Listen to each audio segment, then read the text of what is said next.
Hi, I'm Susan. And hi, I'm Fran. And today we're looking at All Walls Must Fall.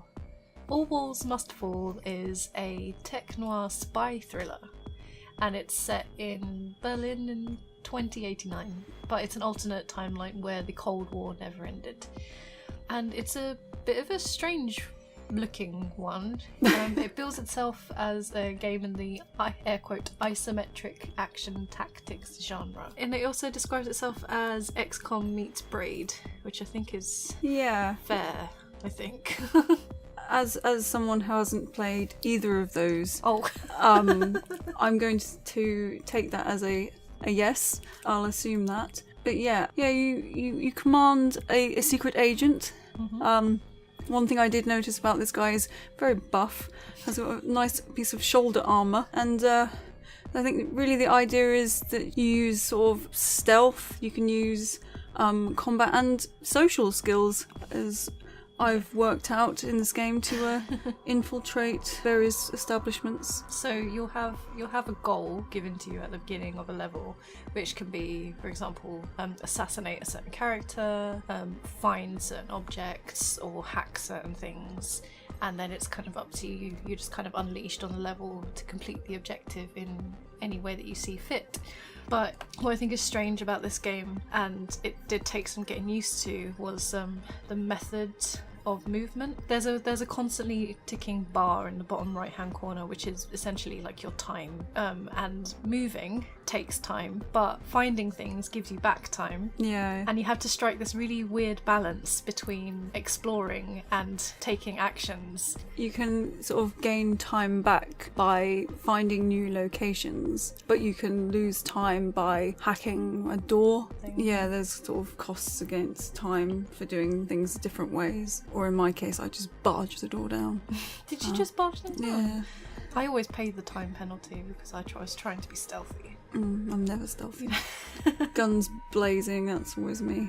It's a really weird thing because it's part real time, it's part frozen, something like Transistor, for example. And the battle mechanics are slightly different again. So if you do find yourself getting into the fight, time really does stop, and you have a moment to plan out what your moves are going to be, who you're going to shoot, and then to enact those moves and see what happens.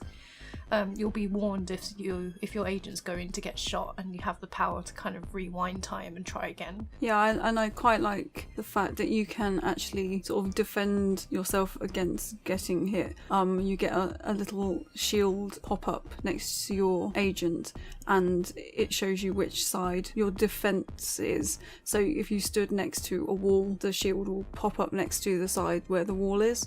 So you can be next to a wall and you can essentially shoot from that wall. And if you've got a clear shot, you can shoot from there, and you might be safe from getting a bullet to the head.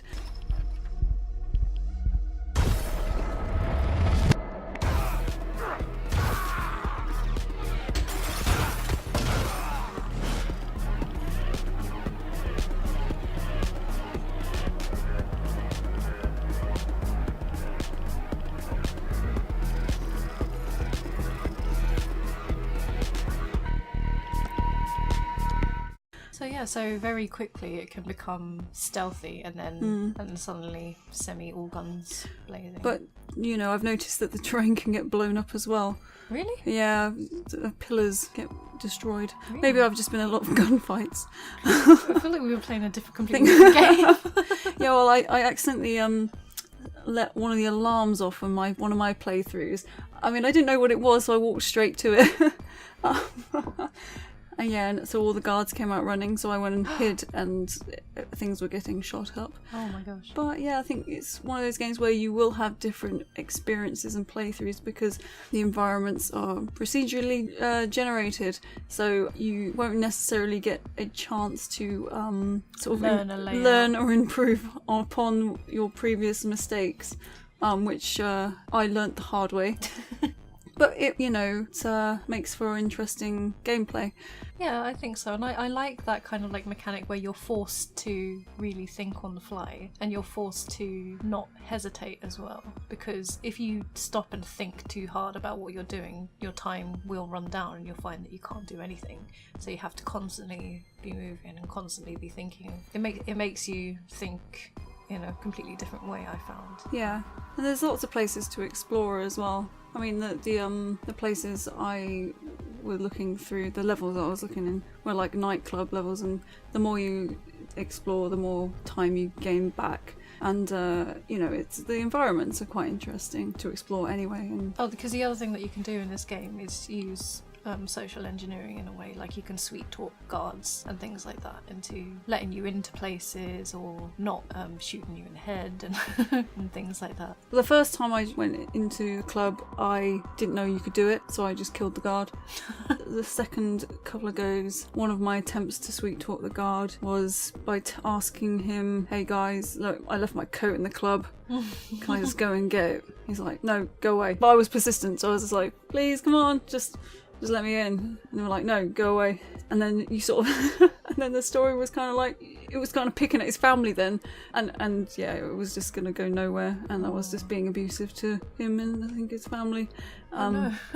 because the route that my dialogue was going was just becoming abusive, so I wasn't going anywhere. It's more and more threatening as you. Yeah. But I had some success, like say like I went into a room and I'd unlock the door and then there was a guard like, "Hey you, what are you doing here?" I ended up playing the "Come on, I just want to fix this thing and be out of here," and they'd be like, "What thing do you need to fix?" I was like, mate, you don't even want to know, just like I'll be out of your hair in just a second. There are different like levels of I don't know what you would refer to them as, like emotions or something, or that the guards can experience. So like you'll see in what direction you're heading, like whether you're making them scared or whether they respect you, or even in one horrifying case whether they find you a bit flirty. Because it was like, because they were like trying to persuade one of the guards to let me into the room, but like turn off the security check because obviously I had like carrying weapons left, right and centre. He's like, "What have you got in that arm?" I was like, "Wouldn't you like to know?" And then like the flirty bar like went right up. But I will say about this game is that it looks really, really cool. Yeah, it does look very cool, very stylish. The colour scheme as well is kind of like, has that sort of old school noir kind of. It's like retro futuristic almost.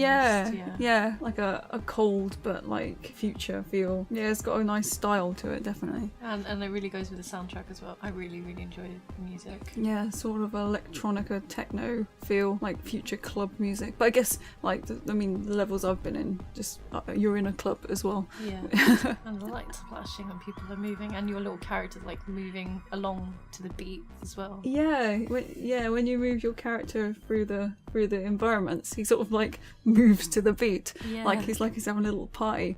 And then like when he's shooting people up, he's just like having a little party while he's shooting. And like I was just like, to be honest, if you're gonna go out guns blazing, why not have a little dance along the way? Guns blazing. Guns blazing. Get some techno music blaring. But yeah, the style in the music's pretty cool as well. All Walls Must Fall is now available in early access on Steam, and it's developed by In Between Games.